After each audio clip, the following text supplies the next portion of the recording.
உங்களை லவ் பண்ணுறாங்களா இல்லையான்னு உங்களுக்கு டவுட்டாக இருக்கா? நான் சொல்கிற இந்த 3 விஷயம் உங்ககிட்ட இருந்துச்சு அப்படின்னா கண்டிப்பாக அவங்க உங்களை லவ் பண்ணுறாங்கன்னு அர்த்தம். Point number 1, smile. உங்களை பார்க்கும்போதெல்லாம் ஸ்மைல் பண்ணுவாங்க.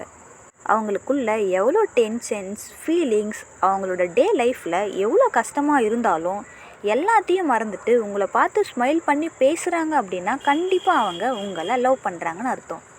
Point number 2, high connected. உங்களை பார்த்து பேசும்போதெல்லாம் உங்கள் கண்ணை மட்டுமே பார்த்து பேசுவாங்க. தப்பி தவறி அவங்களோட பார்வை வேறு எங்கேயுமே போகாது. ஸோ இதை வச்சு கூட ஈஸியாக கண்டுபிடிச்சிடலாம் அவங்க உங்களை லவ் பண்ணுறாங்கன்னு. Point number 3, be your shelf. எப்போயுமே அவங்களோட கண்ட்ரோலில் உங்களை வச்சுக்கணும்னு சொல்லி நினைக்கவே மாட்டாங்க. உங்களுக்கு நிறைய ஃப்ரீடம் கொடுக்குறாங்க. நீங்கள் எந்த ஒரு விஷயம் பண்ணுறதா இருந்தாலும் உங்களுக்கு நிறைய மோட்டிவேட் பண்ணுறாங்க அப்படின்னா கண்டிப்பாக அந்த பர்சன் உங்களை லவ் பண்ணுறாங்கன்னு அர்த்தம். ஸோ நான் சொன்ன இந்த 3 பாயிண்டில் ஏதாச்சும் ஒரு பாயிண்ட் இருந்தாலும் கண்டிப்பாக அவங்க உங்களை லவ் பண்ணுறாங்கன்னு அர்த்தம். ஈஸியாக கண்டுபிடிச்சிடலாம்.